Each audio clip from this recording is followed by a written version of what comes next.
When I talk with people that are running sales organizations in data center operators and technology companies, especially, what I tend to find is that the sales teams that are flourishing, their kind of profile for the candidate that's doing best long term now is technical enough that they could, in a nights and weekends project, moonlight as a fractional CTO to small and mid-sized businesses. That doesn't mean they need to be a super deeply niched expert in all four of those areas across data center managed services, integration, and cybersecurity services, but they should be at a strong advanced beginner to intermediate level, cross-discipline in all of those areas. Because without that, how are they ever going to hold down a realistic conversation with the holy grail of who they're trying to get to? Hi, it's Joshua Feinberg from DCSMI, the Data Center Sales and Marketing Institute, and I am thrilled to welcome you to this week's Data Center Go-to-Market Sales and Marketing Q&A live show, where each week I tackle a handful of the biggest sales and marketing challenges that we're hearing about from all over the data center ecosystem, from operators like hyperscale, colocation, edge providers, technology and facilities companies that sell to and partner with data center, digital infrastructure, and critical facilities, as well as construction and real estate and capital investment kind of companies that sell to and partner with data center companies and operators. And who can forget the outsourced sales and marketing companies that are a really, really important, essential part of data center go-to-market sales and marketing. And regardless of where you sit on the go-to-market team, perhaps you're in sales, marketing, account management, product management, channel partnerships, or maybe you're the maestro, the orchestra conductor that is responsible for getting everyone aligned and rowing in the same direction, in the right seats on the bus all the time, conducting the orchestra to make sure that everyone is aligned and collaborating the right way. But regardless, if you're serious about leveling up and growing the role of yourself, your company, your team within the data center ecosystem, you are for sure in the right place. If you want to make sure that you get notified about upcoming educational events and resources just like this, make sure that you're subscribed to our data center sales and marketing newsletter that comes to your email inbox each Sunday. You can subscribe on our website directly at www.dcsmi.com.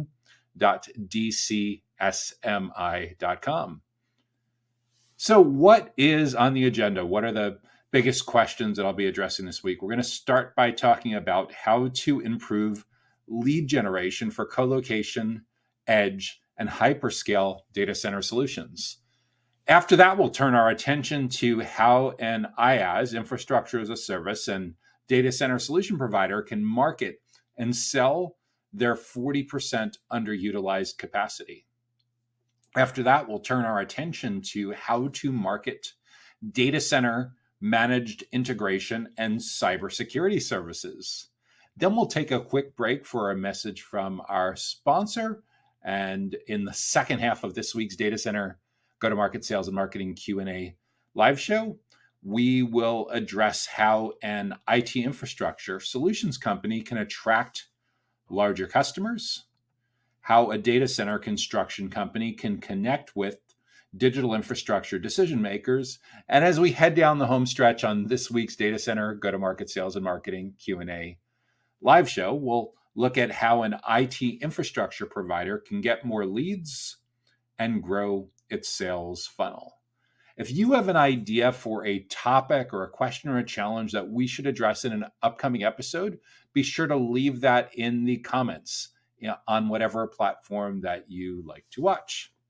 So without any further delay, let's jump right into this week's first question, which is, how do we improve lead generation for colocation, edge, and hyperscale data center solutions? What's the key to improving lead generation for colocation, edge, and hyperscale data center solutions?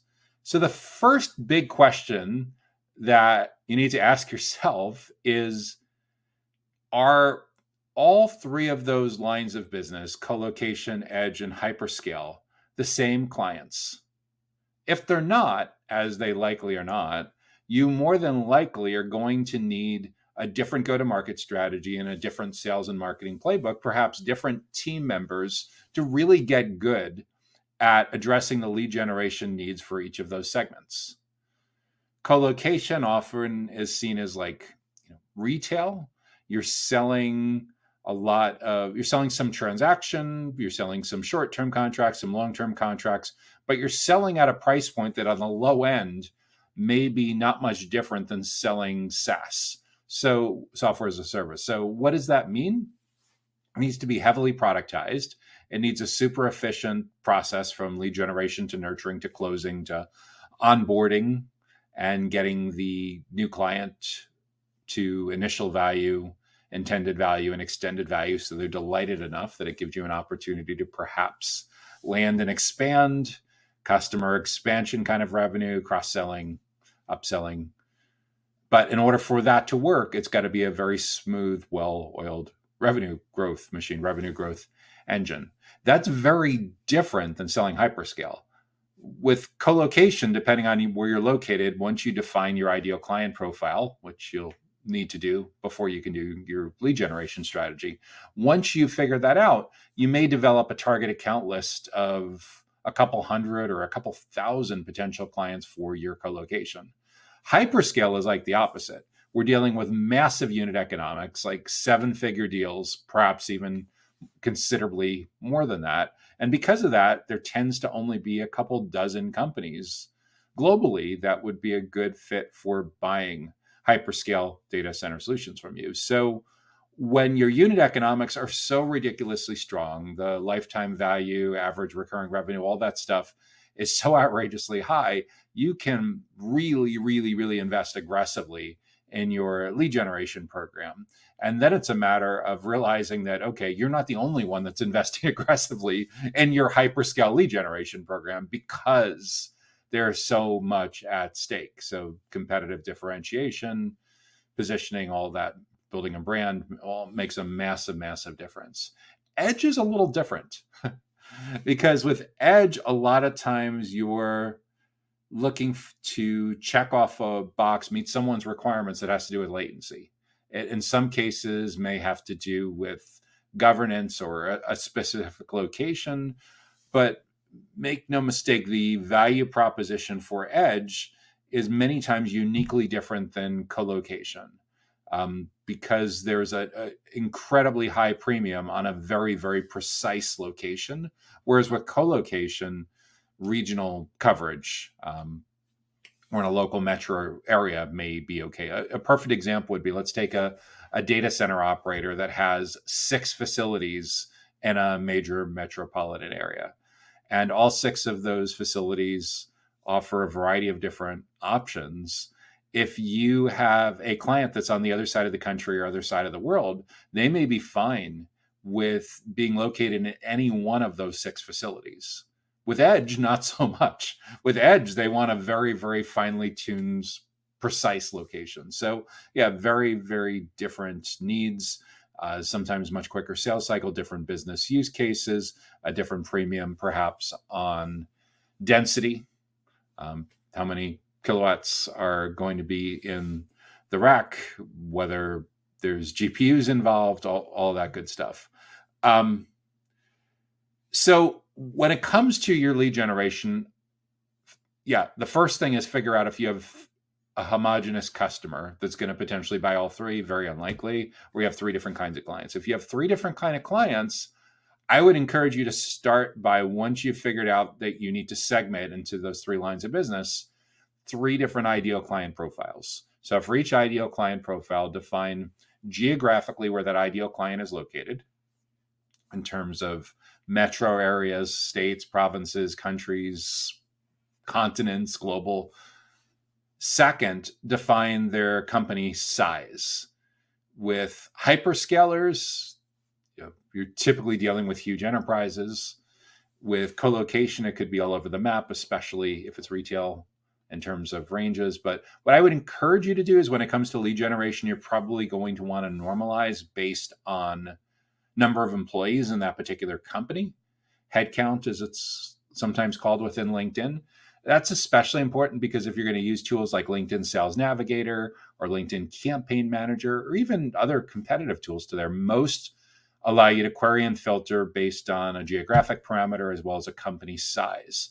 You can also, both with LinkedIn and other similar kinds of platforms, you can also target by industry, by vertical markets, by business model. For the most part, those are usually one and the same across most of those platforms.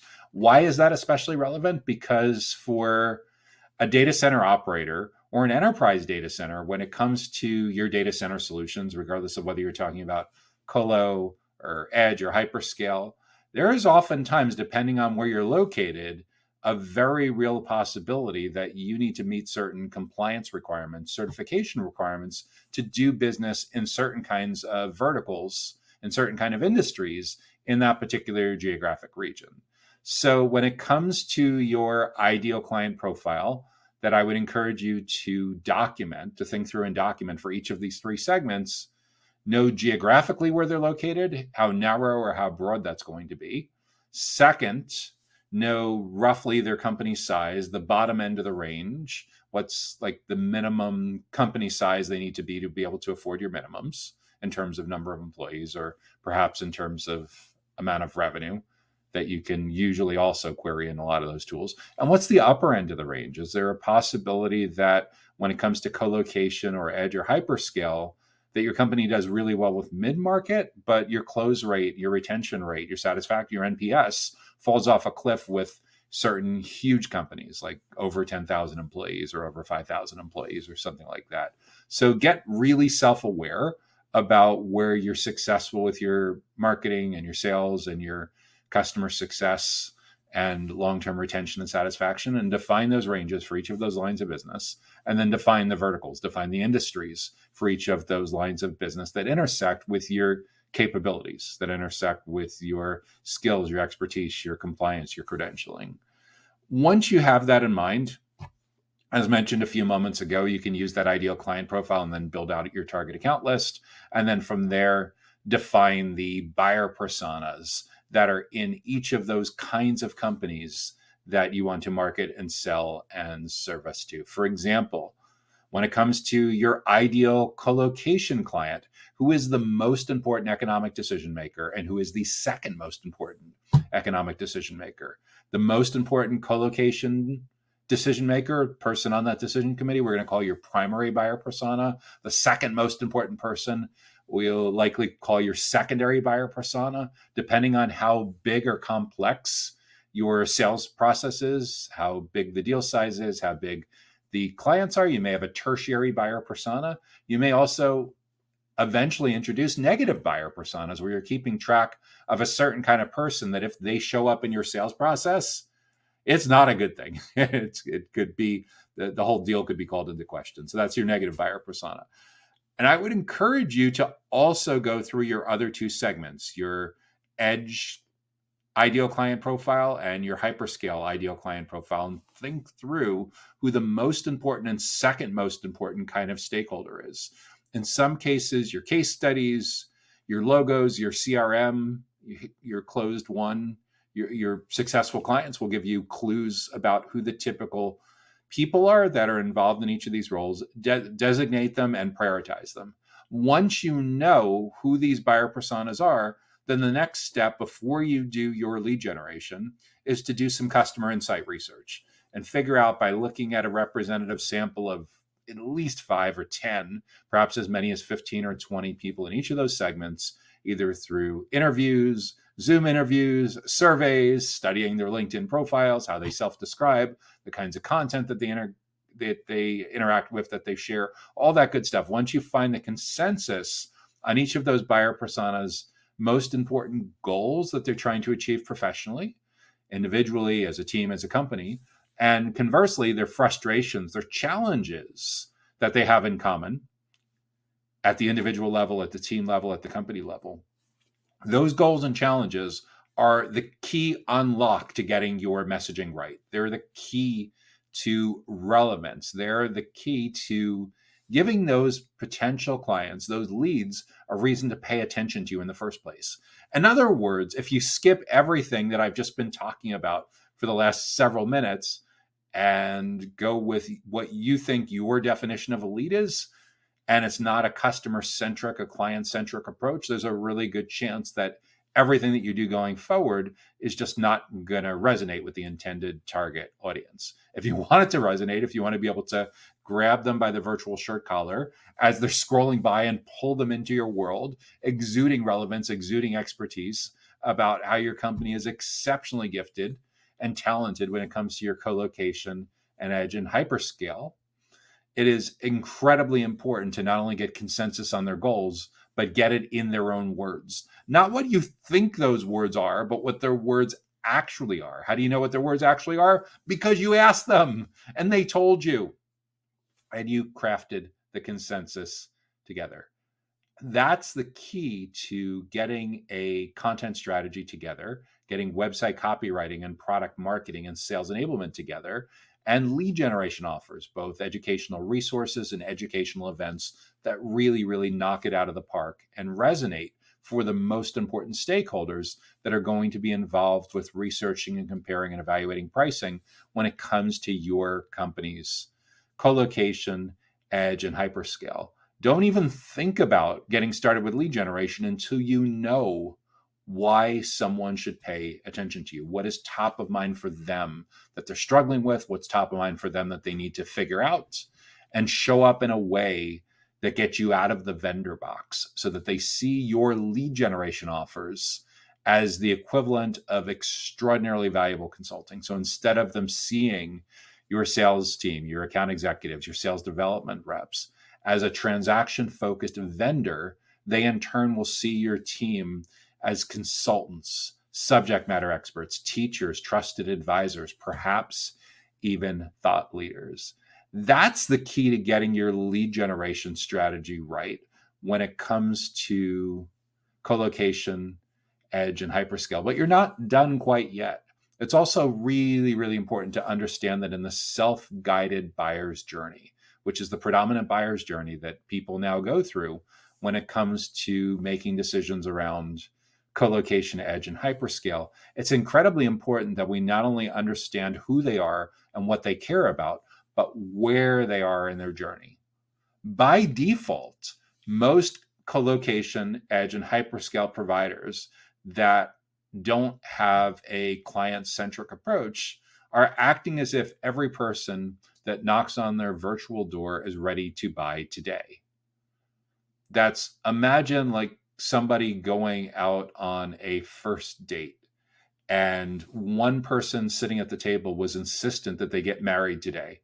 Imagine somebody going to buy a car or lease a car, and the car salesperson was insistent that you either buy or lease today or they're going to burn their bridges and all the goodwill out the window. I want to make sure that you're aware of what actually is going on in the buyer's journey, because in the self-driven buyer's journey, 83% of researching, comparing options, and evaluating pricing now happens without you being in the room. This is an enormous difference from as recently as 10 years ago, when instead of you only being in the room for the final 17%, you were in the room for roughly half of their buyer's journey. Those days are long gone. Why? A whole bunch of baby boomers retiring, more Gen Z, more millennials in decision-making roles, even in Gen Alpha to a certain degree. And the early part of the 2020s, millions of people working from home, accelerating digital transformation like a rocket. In order for your lead generation to resonate and give you a chance to frame the criteria that your prospects, your future clients are using to evaluate all of the different options in front of them, it is incredibly important for you to get in early and get in often. A typical journey might have like 26 or 28 different touch points. Most companies that do a crappy job with their lead generation for hyperscale, edge, and hyperscale, at best case scenario, maybe are in on 2 or 3 of those 28 touch points. What does that mean? Your competition, your direct competition, your indirect competition, your non-business model competition are in there. And they're the ones who are teaching and educating your prospects that you want as future clients about how to navigate their whole decision-making process. If you're able to get in early, and your AEs, your account executives, your sales development reps, your marketers, your account managers, all your client-facing team members leaders, are seen as teachers and consultants and experts, you'll be in great shape because your prospects and clients will want to spend time with members of your client-facing team. If you don't get found early, rest assured that if you do get found at all at the end, it is not a very good place to be, because the only thing that's going to sway their decision at the end is the race to the bottom with competing on price. So it is incredibly important if you want to get your lead generation strategy for colo, for edge, for hyperscale right in today's modern buyer's journey. We need to be super aware of how we're going to show up for the right people, in the right places, at the right time, and most of all, in the right context, so that they see your client-facing team members as worthy of being able to spend time with. So instead of you having to nag them all day long, begging for meetings, your prospects and clients actually want to spend time with members of your team because they're getting a lot of value from that time invested. Those are the crucial mindset issues. Understanding your ideal client profile, understanding your buyer personas, understanding the biggest goals and challenges of those particular buyer personas, and using the consensus on those goals and challenges to infuse into your website copywriting, your product marketing, your sales enablement materials, your presentations, your blogs, your articles, your downloadables, everything that you do. And of course, your educational event strategy, both online and offline events. That's how to improve lead generation for colocation, edge, and hyperscale data center solutions. Next question up for today is, how does an IaaS, infrastructure as a service, and data center solution provider market and sell the 40% underutilized capacity? How can an infrastructure as a service company and data center solution provider market and sell their 40% underutilized capacity? That's a fantastic question. So what I'm trying to figure out is, why do you have 40% underutilized capacity in the first place? Were you unaware that this capacity existed? Was your marketing plan not generating enough of the right leads? Was your sales team not able to successfully close these leads for infrastructure and data center solutions? And how motivated, what's the urgency to make this happen? Because in a perfect world, it really shouldn't come as a surprise to you that there's underutilized capacity. And the way that this question is worded, it seems to me that it was a really, really big surprise that this underutilized capacity exists. So the question is now, are you like in desperation mode where you need to get anyone in there with any kind of revenue, no matter how lousy the margins are, just to get some revenue against that underutilized capacity? Or do you want to like fix this the right way so the problem doesn't happen going forward? I think in a lot of cases, if it's a complete surprise that you have this underutilized capacity, either the ramp time for hiring and ramping up new marketing campaigns and new sales staff maybe wasn't realistic. Maybe the historical close rate had changed. Maybe you didn't have an idea of what the historical close rate or deal size was going to be. But clearly, if it's a complete it's a complete shock to you that there's this 40% underutilized capacity, something is breaking down in your go-to-market playbook. So a lot of what this comes down to is, in many cases, it's not just a go-to-market problem.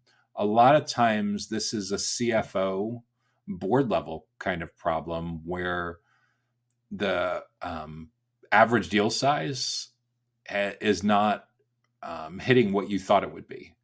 And a lot of that is a symptom of a mismatch on product market fit and go-to-market fit. Product market fit means that you know with a really high degree of certainty exactly what products and services a client is purchasing, at what price points, for what duration, and you're also able to fill in all of the basic unit economics for that intended client. So things like monthly recurring revenue, annual recurring revenue, length of contract, margins, average sales cycle length, sales compensation, all of those, there's a high degree of clarity. Go-to-market fit is the next level beyond that. So for a particular segment, you know all of that, and then you know as you're deploying additional capital into that go-to-market strategy, you know with a very high degree of certainty that you'll be able to replicate what has already happened. So with relatively small companies or relatively new market expansion, typically what gets you to go to market is it's in a really small company, founder-led sales. And the next step up from that, it's your initial sales hires. And what you're trying to get is a documentable, repeatable process where you can continue to grow and add more team members and add more team leaders and managers, and your results will continue to scale in the same way that they're currently scaling. So you have predictable, scalable, predictable revenue growth. And in order to do that, you really need a data-driven approach. You also need to be really, really precise about who these ideal clients are. A lot of it, I think, for companies too that are co-location operators specifically, depends on how close you are to your clients.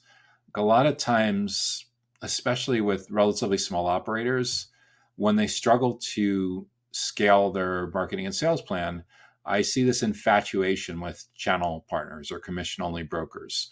And in most cases, it's not so much a matter that they're going to hire a channel chief or hire a broker or something like that and really learn what's working and scale that over time. It's usually more a matter of desperation.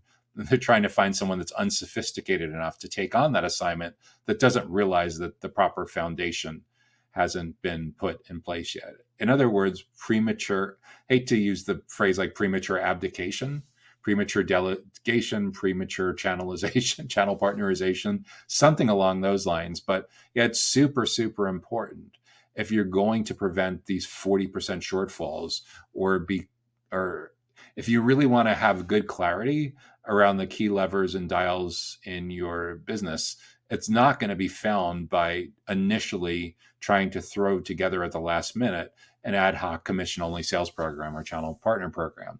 It's going to come from first having your own efforts at lead generation and nurturing and figuring out what the different deal stages are, to the point where like you go into your CRM and you're like, okay, if prospect demonstrates this behavior, they're 20% through.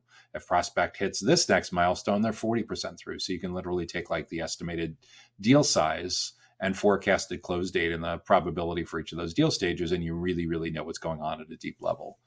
With commission-only salespeople, with brokers, with channel partners, there's a really good chance that you're getting almost none of that visibility. And that's a potentially enormous problem. Another problem that comes along with depending entirely on third parties as opposed to building it yourself first is expectations. What kinds of things are being said to your prospects and clients to get them to close at all costs that could end up setting your company up for a lot of brand damage, reputational damage down the road. So if there's this really, really big shortfall of underutilized capacity, the inclination may be to reach out to every Tom, Dick, and Harriet you can find to get someone to take on that space, kind of like the Grouponization of co-location, where you're dumping your surplus inventory on like a Black Friday clearance, all rack space must go. But that's definitely not the way to build a solid, stable business. So a lot of these problems with expectations management starts with bad modeling, like all the way up between your sales leader and your finance leader, as to what needs to happen with a hiring plan and what the comp plan looks like and what behaviors are being motivated with the comp plan and what ramp time looks like and whether you have a scalable, repeatable process. All of that makes an enormous, enormous difference. So when it comes to marketing and selling, just capacity in general, this isn't much different than any other ordinary playbook for infrastructure as a service and data center solutions. For starters, are you selling infrastructure as a service and data center solutions to the exact same kind of client? In other words, can both of those lines of business be carried with a single ideal client profile? Can they both be carried by the same marketing and sales teams with largely the same marketing and sales playbooks? Or do you need to run it as two distinctly different lines of business? That will make an enormous difference. And only you can answer that. You're typically going to have to see the reps. You're going to have to see like where you've been most successful.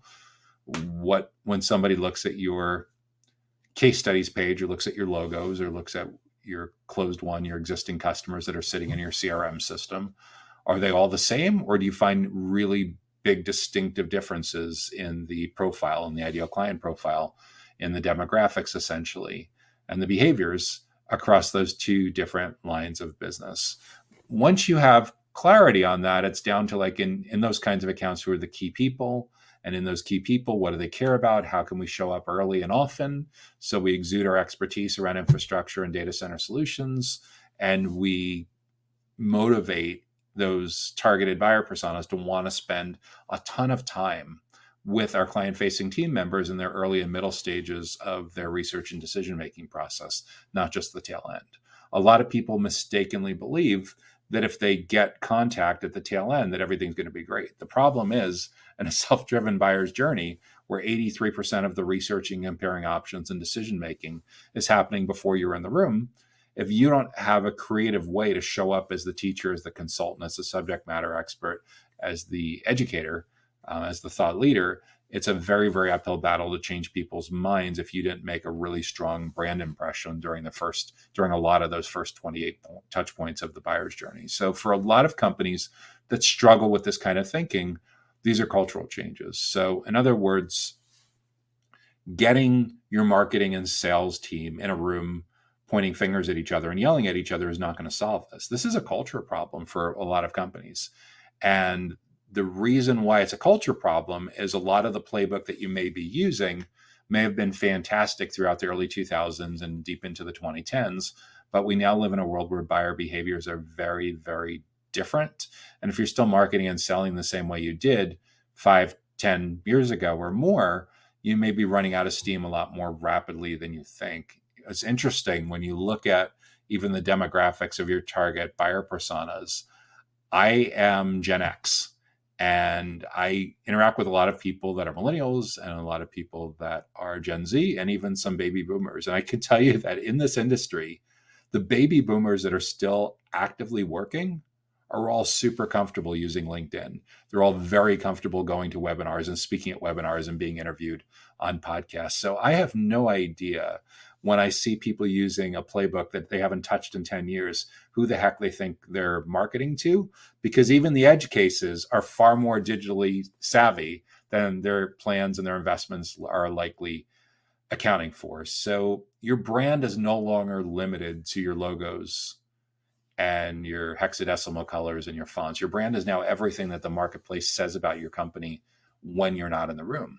And given that you're hardly in the room for much of the buyer's journey anymore, it is incredibly important that we figure out a way to get you back into the room for marketing and selling infrastructure and data center solutions. And the way we get you back in the room is we need to do a radical makeover of your client-facing team members, so that they're able to provide so much value to your prospects and clients that your prospects and clients actually want to spend time with them. So they're not begging and manipulating and trying to cajole their way into these pitch meetings that have them treading water immediately. A lot of it, again, comes down to studying the heck out of the client insights, what's going on in their companies, what's going on in their teams, what's going on individually that they're trying to achieve, that they're struggling to achieve, and figuring out a way to show up early and often. And both of those are super important, so that we spend a lot of time with our target clients when it matters most, not just at the tail end. By default, if you have a really big booth at a conference, you're counting on the fact that getting in there somehow, way, shape, or form is better than nothing. But the problem is many times it's either too early or it's too late, because it's really, really hard to get the timing perfect if you're not taking a midterm to long-term perspective on all this, and recognizing that whether you're in on those 28 touch points or not, there's going to be 25 or 30 touch points. There's going to be an awareness stage. There's going to be a consideration stage. There's going to be a decision stage. And showing up only during the decision stage is definitely not doing you any favors. That's likely a big part of the reason why 40% of your space is empty. So at the end of the day, it's a matter of realizing that the world has changed. It's not just that AI and high performance computing and supercomputing are driven, in density and power scarcity are driven these changes. There's also been really big changes in how your buyers, their preferences, how they're researching and making their purchases. the better job you can do with adapting your sales and marketing and your go-to-market playbook to reflect how they actually are buying as opposed to how you wish they would buy, the better job you're going to do at preventing this in the first place. So that's how I would approach how a infrastructure as a service company and a data center solution provider company can market and sell at 40% underutilized capacity, so that there doesn't end up being 40% underutilized capacity that puts you in a desperation point of being forced to discount and kind of fire sale the whole thing out. Next question up is, how do we market data center managed services, integration services, and cybersecurity services? In a perfect world, you likely are selling all four of those kinds of services to the same kind of clients. But what that means by definition is you're going to run a pretty heavy sales process. And you're going to need really, really well-skilled sales development reps, business development reps, and account executives to be able to pull that off, especially in today's world where so much of their research and decision-making happens without sales contact. So what that means to successfully market data center services, managed services, integration services, and cybersecurity services is you essentially need to make sure that most of your client-facing team members are comfortable at least an intermediate level of proficiency, conversational proficiency in all four of those areas. It changes the nature of who you hire going forward. It changes the nature of the kind of investments that you're going to need to make in upskilling and professional development and cross-training going forward. Because without those kinds of investments, the reality is your prospects and clients really are not going to have much of an incentive or desire to spend much time with members of your client-facing team anymore. They just don't need them like that anymore if they're not able to operate more like consultants and trusted advisors. So when I talk with people that are running sales organizations in data center operators and technology companies, especially, what I tend to find is that the sales teams that are flourishing, their kind of profile for the candidate that's doing best long-term now is technical enough that they could, in a nights and weekends project, moonlight as a fractional CTO to small and mid-sized businesses. That doesn't mean they need to be a super deeply niched expert in all four of those areas across data center managed services, integration, and cybersecurity services, but they should be at a strong advanced beginner to intermediate level, cross-discipline in all of those areas. Because without that, how are they ever going to hold down a realistic conversation with the holy grail of who they're trying to get to, which in most cases for all four of those categories is an IT executive. And depending on the size of your target company, it could be a mid-level IT executive, it could be a CTO, it could be a CIO. Think long and hard about what the incentive is for a CIO or CTO to take a meeting with someone that you just hired right out of college, who's never had a job in a professional services firm before and doesn't know squat about any of those four areas and just started to learn a little bit about data centers like 2 weeks ago. And you told them to go call as high as possible and shake the tree as hard as possible to get meetings. Why on earth would a CTO want to spend time unless they're mentoring and totally giving back? They're not going to get any value. Conversely, it's exceptionally important to have this approach where you can actually strongly deliver value. Does that mean that everyone on your team needs to be an industry veteran, 10 plus years of experience, cross-discipline across all these areas? No.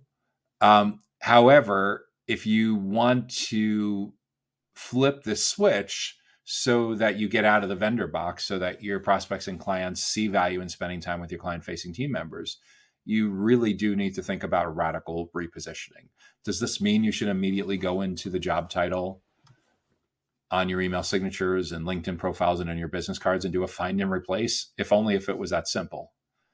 The reality is, in the self-driven buyer's journey, where people can get instant answers to information without even having to type it anymore by just hitting a button and talking to Siri or Alexa or Copilot or ChatGPT or Perplexity or Claude or Gemini, whatever, there's no reason for someone to take a meeting anymore where you show up and read them your website or you read them what's on the slides. What they really, really need is for someone to work with them that has worked with dozens of other clients and dozens of similar stakeholders, who sees the pattern recognition, who knows that when it comes to a mid-market manufacturing company in the Midwestern United States or Northern England or Scandinavia or whatever it is, because you've seen the pattern recognition over and over again, the CTO typically cares about these 3, 4, 5 different areas when it comes to managed services, cybersecurity integration, and cybersecurity integration, managed services, and data center related services.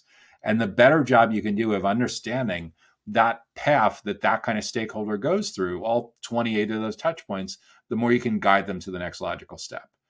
And the same kind of person that goes in and gets these meetings also recognizes that for those 4 kinds of services, the IT executive often is the lead, but the finance person or a compliance person is usually not far behind. And the finance person or the compliance person cares about quite different issues.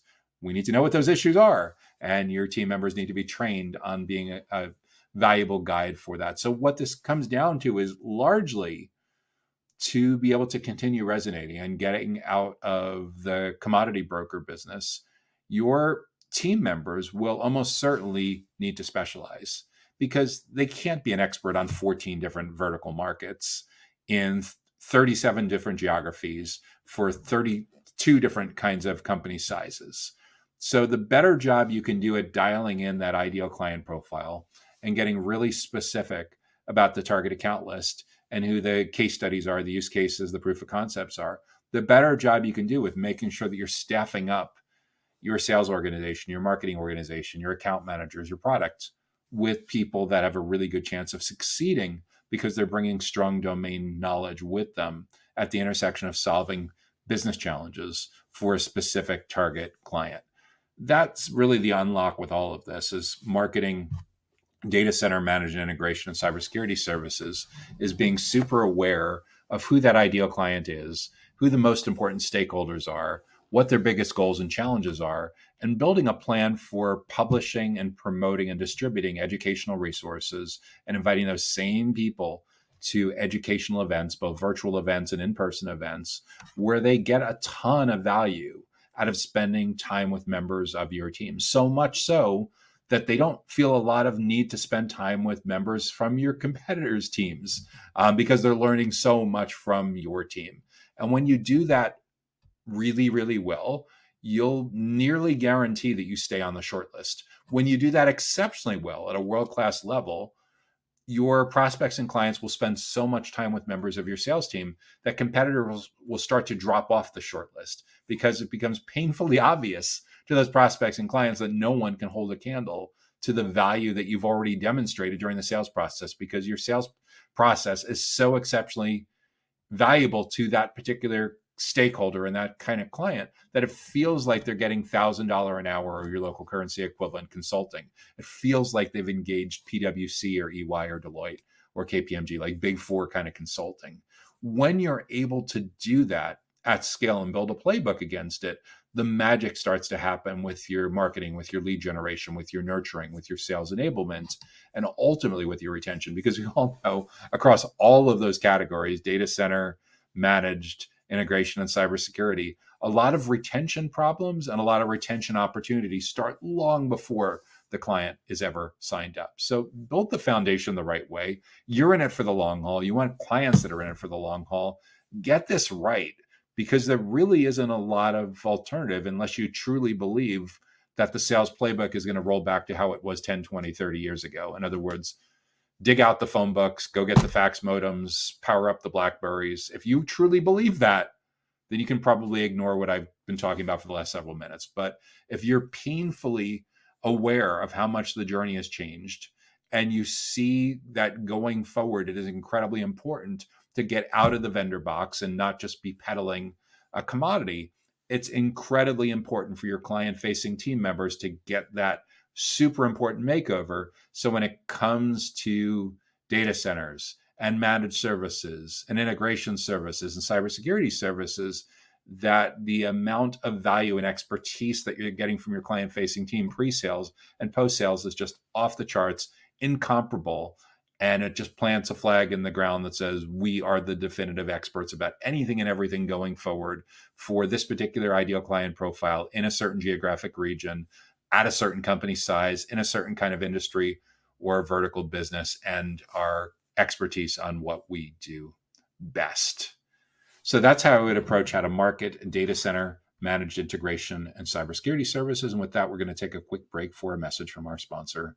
The Data Center Go-to-Market podcast is sponsored by DCSMI, elevating the role of sales, marketing, and go-to-market GTM professionals in the growth of the data center industry. To stay informed about upcoming episodes, make sure that you subscribe to the Data Center Sales and Marketing newsletter on the DCSMI website that can be found at www.dcsmi.com. Again, that URL is www.dcsmi.com.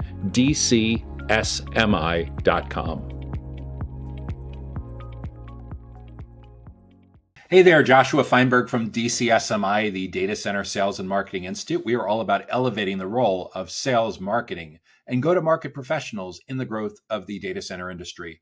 And you're watching our weekly live show, the Data Center Go-to-Market Sales and Marketing Q&A show. And if you're getting good value from today's episode, make sure that you hit the like button.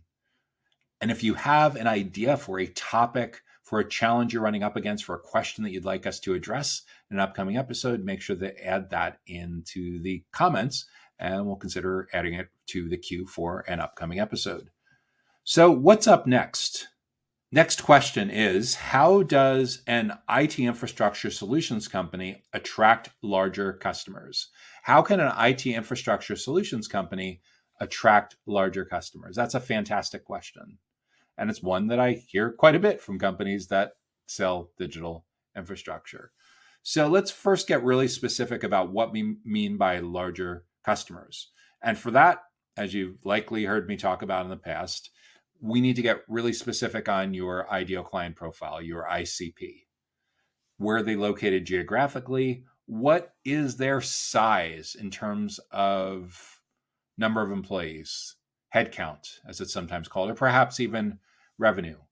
When it comes to using like LinkedIn Sales Navigator, LinkedIn Campaign Manager, Zoom Info, any one of a dozen different companies that we could do prospecting through, well, at some point, need to get really dialed into who these larger customers are, where they're located, and how big or how small they are. I think like Goldilocks, not too hot, not too cold. What's the minimum size? How many employees does a larger customer need to have to be considered a larger customer at the low end?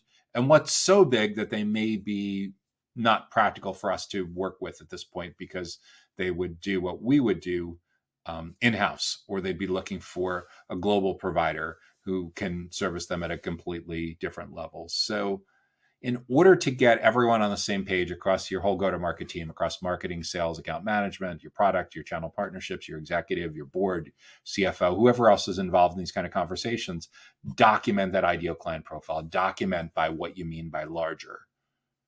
Minimum number of employees, maximum number of employees, have that range really tightly dialed in. Also, when it comes to infrastructure solutions, many times there are compliance issues that are unique to a particular geographic market and a certain kind of business model or certain kind of industry. So if there's places where you know you can win, certain like healthcare, maybe you do really well in, financial services or manufacturing, maybe you do really well in, especially regulated industries like government, education, get those in your ideal client profile. And then by extension, companies that don't fit in there may not be the ones that you want to target for getting those attracting larger customers. So once we have that documented, your ideal client profile, then go and build a target account list of companies that meet that criteria. Who are these larger customers? What's their company name? What's their domain? What's their LinkedIn company page? Where are they located? How many employees do they actually have? 4, 5, 6 columns that you would find in a target account list. And depending on the nature of your geographic coverage, your company size, it could be anywhere from a couple dozen companies, it could be a few thousand companies, but more than likely there should be a defined, documented, not only ideal client profile, but target account list of who these larger customers are. Then in order to attract them, we have to get really specific on who the people are that we're actually trying to attract in these companies. The larger the company is, the more important it is that we prioritize and we pick our battles about who we're actually trying to engage with. And enterprise customers, you will find that there are actually people with infrastructure in their job title. In more mid-sized companies, you'll find that infrastructure is usually wrapped into either network engineering or network operations, or maybe an even broader IT kind of job. So depending on how big these larger customers are, you may need a more granular set of buyer personas, a more granular segmentation strategy. But at the end of the day, look at where you've done best. Look at your case studies, look at your logos, look at your CRM, and figure out what your best clients all have in common. And at those best clients, who are the key people that you built a relationship with, both pre-sales and post-sales, where it was super important for you to educate and build trust with. Because in order for us to develop a client cloning machine of your best clients, we need to be that specific on who that ideal stakeholder is, who's going to be on the committee. There may be a second kind of stakeholder, perhaps even a third kind of stakeholder, a secondary buyer persona, maybe even a tertiary buyer persona kind of person that shows up on the decision committee. Once we know who those people are, we need to know what they care about in their own words. What's the consensus on their goals? What are the biggest professional goals that they need to achieve individually, as a team, as a company, at the intersection of IT infrastructure? And what's driving them nuts? What are they struggling with? What are their biggest challenges when it comes to IT infrastructure for each of those kinds of buyer personas?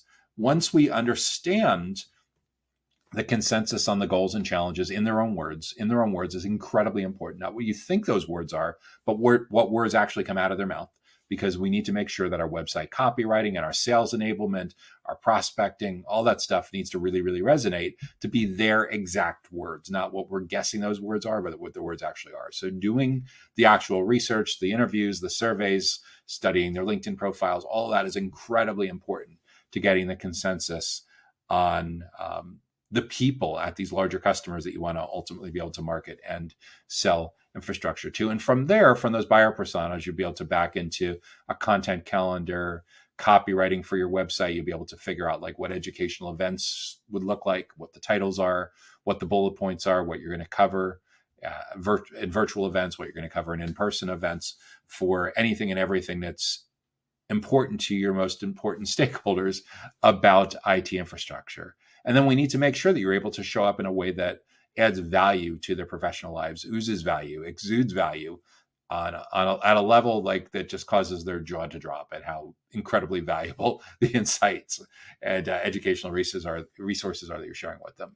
If you have that talent in-house, fantastic. If you don't have that talent in-house, you need to go get that talent, either by bringing in guest speakers or partnering with some other company that you work with or something. But at the end of the day, it's incredibly important that if you want these larger customers for IT infrastructure, everything that you do with your messaging and communication needs to be all about them. Not what you'd like them to care about, what they actually do care about in their own words. And the better job you can do at that, the more likely it is that you're going to attract those larger customers for your IT infrastructure. Again, as client-centric as possible. Not what you want to sell them, but what they care about. Because the goal is to get in early and get in often. Think about like 28 touch points between complete stranger and purchase decision. Most of the companies that you compete with that are asleep at the wheel on this, maybe they get in, if they're lucky, for 2 or 3 or 4 of those 28 touch points. You're not going to be like that now going forward, because you understand that in the self-driven buyer's journey, your brand is everything that the marketplace says about your company when you're not in the room. And given that you're hardly in the room for any of the time anymore, you're typically only going to be in the room, best case scenario, for the last 17% of the buyer's journey. We can't allow that to stand. You'll be way too marginalized if you just accept the default plan with all this. We need to say nonsense. We're going to get back in the room by being incredibly relevant to who they are and what they care most about, so that instead of showing up as account executives and sales development reps, we show up as teachers and consultants and trusted advisors and subject matter experts on IT infrastructure for this kind of company and these kind of stakeholders in a particular geographic region at a certain company size. And the more hyper specific we are with our educational resources and their educational events, the more it is incredibly difficult for those right stakeholders to ignore what you're bringing to the table, because they're learning so much that there's really no reason for them to want to go outside elsewhere and learn from anyone else. That's when you start to monopolize as many of those 28 touch points as possible. And not only are you staying on the short list, you're, by doing an exceptionally good job with that, you start to knock the competitive alternatives off of the short list, because it becomes painfully obvious that no one's going to hold a candle to the expertise that you're already demonstrating with your client-facing team. So that's how an IT infrastructure solutions company can attract larger customers. Next question up is, how does a data center construction company connect with digital infrastructure decision makers? How does a data center construction company connect with digital infrastructure decision makers? This is a great question. And it's one I actually wish that more construction companies would actually ask, as opposed to this being a rather unusual question that we've received. Why do I say that? Because in the 10 years that I've been working in and around this space, historically, the operators, the data center operators, and the data center technology companies have typically led the charge when it comes to really, really good content marketing, really good thought leadership, publishing and promoting digital media, all those related topics. Facilities related companies would probably be a close second or third place on that. And then there's usually a pretty big drop off where we see that there are some construction companies and some real estate related companies in and around digital infrastructure who've done a reasonably good job of keeping up with modern buyer preferences. But if there actually was a category of laggards in data center, digital infrastructure, and critical facilities, it typically is the category of the construction and the real estate related companies, which is a shame, because the exact people that they want to reach are the same, largely a lot of the same kinds of people that are also buyers of operator related services and technology and facilities, or at least their coworkers.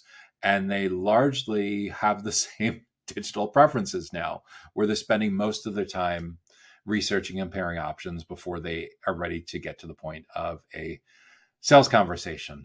But everyone knows when it comes to business transformation and digital transformation, the people part is the hardest part. But if you're a sufficiently motivated executive at a construction company who sincerely wants to connect with digital infrastructure decision makers, it's a pretty straightforward path.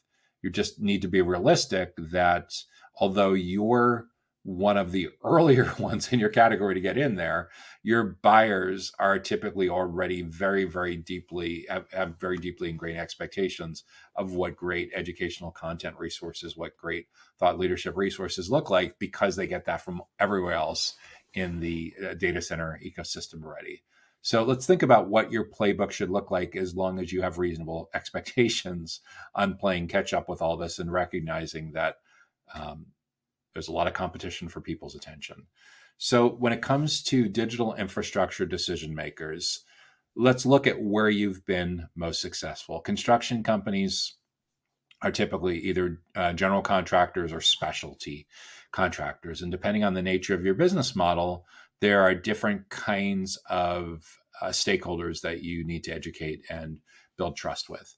The way you'll know for your particular business model who the most important digital infrastructure decision makers are is to look at your historical patterns, look at your case studies, look at your logos, look in your customer relationship management system, and figure out who are the typical people that are at the table with you pre-sales and post-sales, and who are the happiest long-term.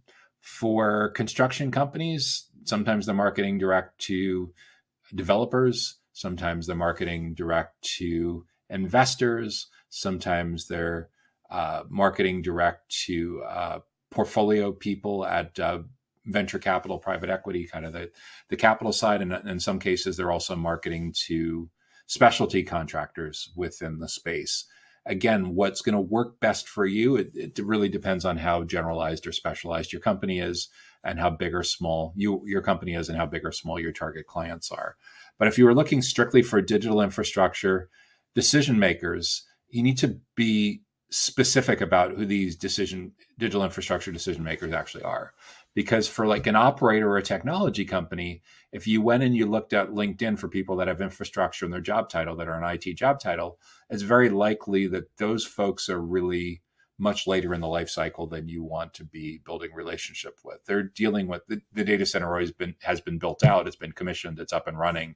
Now these are the people that deal with network infrastructure, telecommunications, cybersecurity, all that stuff on a regular basis. A construction company is typically getting involved 6, 12, 18 months before that ever happened. So your stakeholders are going to be a little different. So these could be digital infrastructure investors. These could be commissioning companies. Again, your pattern is going to be a little different than everyone else's. In some cases, it's site selection experts. In some cases, it's design build companies, it's architects. But just recognize that getting that right is incredibly important, because the more hyper specific you can be about who your ideal client is, where they're located geographically, their company size, the business model, and who the unique stakeholders are, what those unique stakeholders care most about, you're going to be way more successful with connecting with the right people, as opposed to people that are tangential or adjacent to the right people. Recognize too that there's no such thing as really an individual decision maker anymore, because even if you manage to get to the person who's going to be the final sign off, people have gotten so risk averse that they're going to just kick it back to their team. Their team say, go meet with them, go figure out, like they'll go over the specs, they'll go over what they're actually looking for. And if you can build consensus with them, loop me back in and we'll talk about potentially working together. So the sales cycles are getting longer, the decision committees are getting bigger, and it's more important than ever for a company that does construction in and around digital infrastructure, data centers, critical facilities, to get really, really deep into understanding who their ideal clients are and who the stakeholders are that they need to be building relationships with. And then instead of just showing up as a vendor or showing up as a construction company, you want to show up more as like a teacher, as a consultant, or as a trusted advisor about anything and everything that has to do with digital infrastructure, construction related knowledge that they need to have to be successful with their kind of initiative. How do you know what they need to be successful? Because you look at the pattern recognition with having worked with similar kinds of stakeholders in similar kinds of companies like that in the past. And okay, this is what happens at step 1, step 2, step 3, step 4, all the way through to step 28. And at each of those touch points, you have an idea of what that touch point should look like to be able to provide strong educational value to those particular kinds of digital infrastructure decision makers. Because you've seen the pattern recognition, and you are able to not only accelerate sales cycles by anticipating what they want to know next, but you're able to build a deep emotional bond with them as you educate and build trust with them over and over and over again throughout their full buyer's journey. And when you do this really, really well, they end up spending most of the buyer's journey with members of your client-facing team, which essentially starves out oxygen from your competitors. So not only are you on the short list, but the emotional bond of educating and building trust with the right people, with these decision makers, can be exceptionally potent, not only in how they frame the criteria that they use to evaluate all the different options, but just on a personal level of getting the inside track on what's going on and staying with them, not only on the short list, but in many cases, you're starting to neutralize competitive options that are on the short list to make it far, far easier for you to advance the sale when they're finally ready to have that sales kind of conversation. So the reality is, sure, it's a different business model, and the topics and the buyer personas are a little different, but it's the same basic methodology. Recognizing that most people don't want to spend a lot of time with your sales team anymore until they're almost ready to buy. So in order to get back in and enjoy the kind of seat at the table that most of your sales team used to be able to have 10 years ago, it's a readjustment process. It's a repositioning process. It's having members of your client-facing team, your sales, your marketers, your project manager, whoever else was typically involved early on, having them show up in more of an educational expertise role, consulting kind of role, so that it feels like it's exceptionally valuable to your prospects and clients. They actually want to spend time with members of your team as opposed to chasing and begging for meetings all day long. So that's the general approach. From a tactical perspective, LinkedIn is incredibly important. Content and events are incredibly important for construction projects, especially visual content, video content is incredibly important. Firsthand accounts and case studies, interviews of existing clients are incredibly important. This is the same playbook that, again, the operators and the technology companies and even the facilities companies have been largely doing for 10 years. So if you're completely starting from scratch and you don't have this talent in-house, there's a lot of good sectors, silos, segments, whatever within digital infrastructure, critical facilities, data centers, where you can find this talent. But make no mistake, your buyers have changed. Their preferences have changed for how they are researching and making these decisions. The stakeholders that are on these committees are wired a little differently than they were 10 or 20 years ago. And the question is, are you showing up in a way that is helping you to not only connect, but it positions you in a way that you're able to educate and build trust with the right people in the right places at the right time, and most of all in the right context, so that they see your client-facing team members as the be-all end-all experts about anything and everything that has to do with data center construction for digital infrastructure. And that brings us to our last question for this week's Data Center Go-to-Market Sales and Marketing Q&A show. If you've been getting good value from this week's episode, make sure that you hit the like button. So what's the final question? How does an IT infrastructure provider get more leads and grow its sales funnel? How does an IT infrastructure provider get more leads and grow its sales funnel? That's a great question. And what it largely comes down to is we need to understand what a good lead looks like. In other words, if we reverse engineer where our company has been most successful in the past with selling IT infrastructure, what do those folks have in common? Where are they located? How big or small are their companies? Are there certain industries or business models or segments that we do better than others? All of that should get baked into your ideal client profile. From there, you can build a target account list. And then we start to figure out what a good lead is going to look like. And in order to understand what a good lead looks like, we need to understand that it's not just a name of a person and a company anymore. We need to figure out a way to show up in a way where they see us as experts on IT infrastructure. They see us as consultants. They see us as trusted advisors. Because in a self-driven buyer's journey, which is the world we now live in, and it's unlikely to ever roll backwards, most of the journey is over before people are ready, before prospects are ready to have a conversation with a member of your sales team. Like 83% of their journey is over. That's Gartner's number. Before they're ready for sales contact. This is very different than as recently as 10 years ago, where your sales team used to be able to spend about half of their journey, half of the sales cycle with prospects and clients. Those days are gone. In order for us to show up early and often in the right context, we need to rethink what it means to have a lead. In most cases, the goal is to intercept people as early as possible in their journey, so that they spend a lot of those 28 touch points throughout the full journey, throughout awareness and consideration with members of our client-facing team. In order to do that, we have to think about what kind of value we can provide to these leads so that they're motivated to want to spend time with members of our team.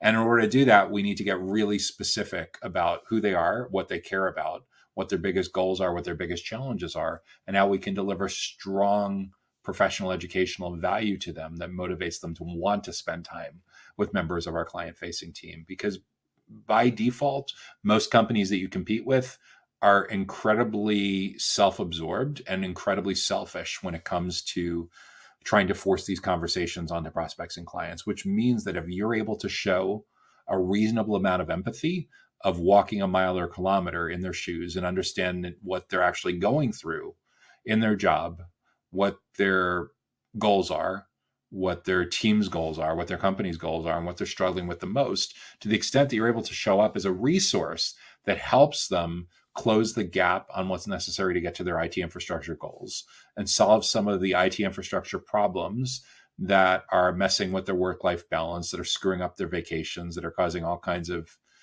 cultural problems internally within the company where no one's really happy about the state of IT infrastructure. To the extent that you're able to show up and introduce them to a better way of looking at things, asking, not only answering the questions they have, but answering the questions that they should be asking 2, 3, 4, 5, 6 steps down the road.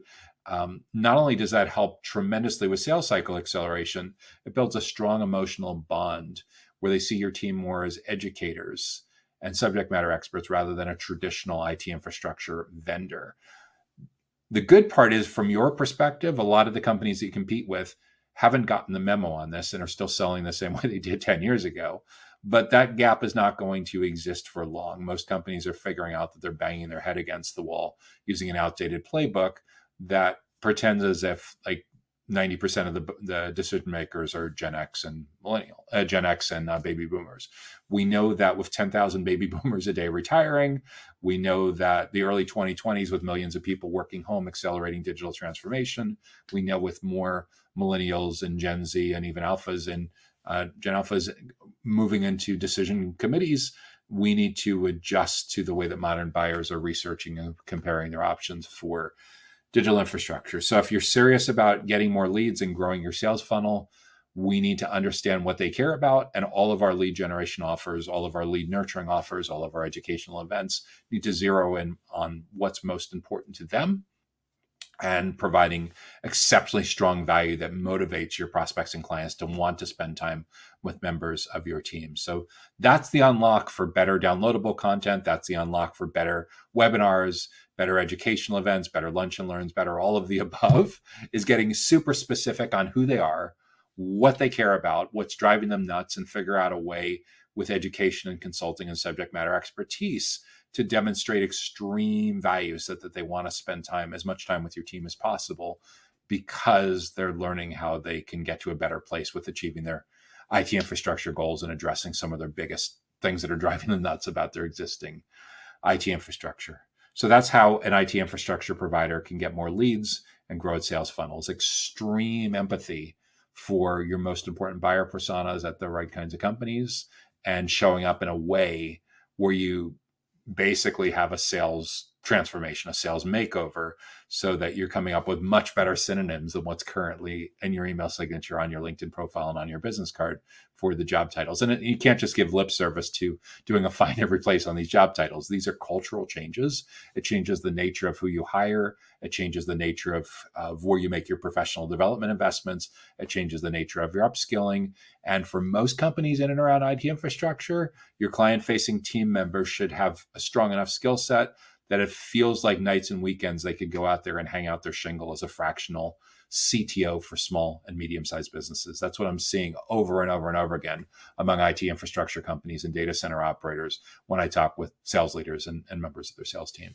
So that's how a IT infrastructure provider can get more leads and grow their sales funnel. So that's the final question for this week's Data Center Go-to-Market Sales and Marketing Q&A show. I'm Joshua Feinberg from DCSMI, the Data Center Sales and Marketing Institute. We're all about elevating the role of sales, marketing, and go-to-market professionals in the growth of the data center industry. If you found this week's episode useful, interesting, and helpful, make sure that you hit the like button. Feel free to drop a comment if you have a topic that you think we should address in an upcoming episode, and to make sure that you get notified about upcoming events and educational resources like this, be sure to subscribe to our Data Center Sales and Marketing newsletter directly on our website at www.dcsmi.com.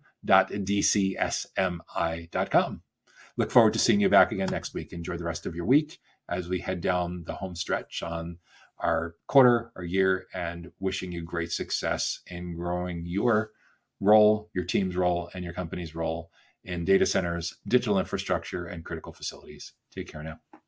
The Data Center Go-to-Market podcast is sponsored by DCSMI, elevating the role of sales, marketing, and go-to-market GTM professionals in the growth of the data center industry. To stay informed about upcoming episodes, make sure that you subscribe to the Data Center Sales and Marketing newsletter on the DCSMI website that can be found at www.dcsmi.com. Again, that URL is www.dcsmi.com.